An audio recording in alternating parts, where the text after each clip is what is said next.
Hello, I am Sirajus Salehin, class roll 1016. The title of my presentation is The Liberation War in September, a Step Towards Victory.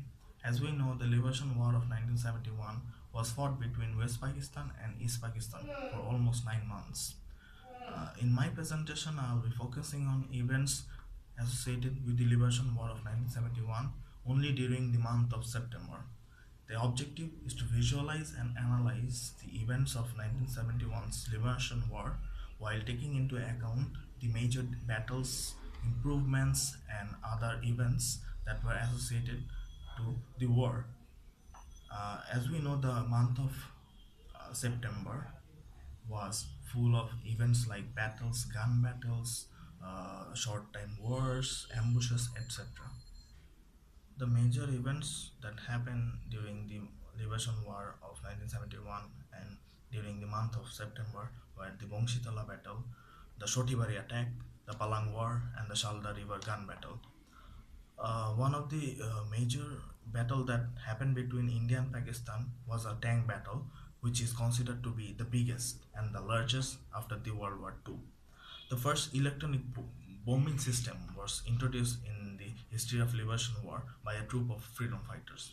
The total casualties that happened due to these events were numbered at 1968, of which 1882 were from the Pakistani side, 34 of them were from the Bangladeshi side, and 52 of them were the Bengali civilians.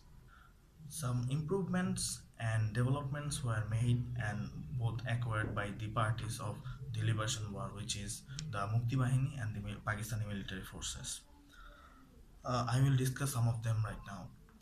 The first one that the first achievement from the Bangladeshi government's perspective was setting up a diplomatic mission in the New Delhi in India, which was the first one officially for the Mujibnagar government. And the Mujibnagar government also acquired to achieve some foreign assistance and support from countries like Russia, India, and New Zealand. On the other hand, Pakistani government and more specifically President Yahya Khan managed to acquire the support of Iran's king, and as well as the United States of America also supported and provided assistance to towards the Pakistani military forces both financially and militarily. To counter this attempt of Pakistan, Indira Gandhi went to a trip to Moscow and convinced Russia to support the cause of Bengali liberal struggle, and she was also succeeded in this attempt.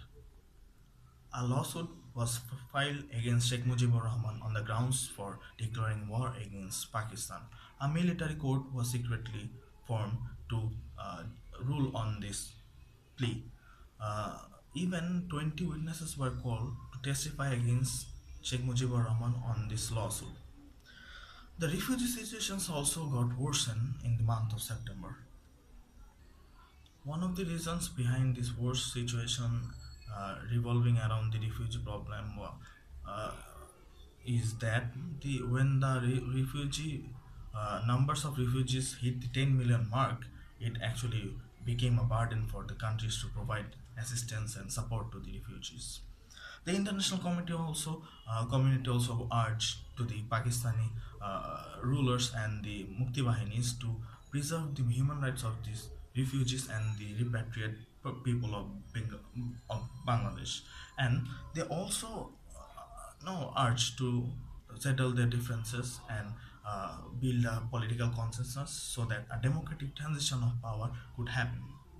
The significance of events, the major events, the achievements and important battles, and also the roles played by the actors from national and international levels were analyzed and explored in briefly in my presentation. And nonetheless, the month of September was an eventful month of battles, wars, and armed confrontations between the Mukti Bahini and the Pakistani military forces. But as as a part of a long journey, the September played its part as the Bangladesh emerged on the September month. Of as Bangladesh became an independent state on 16 December 1971. That is all from my presentation. Thank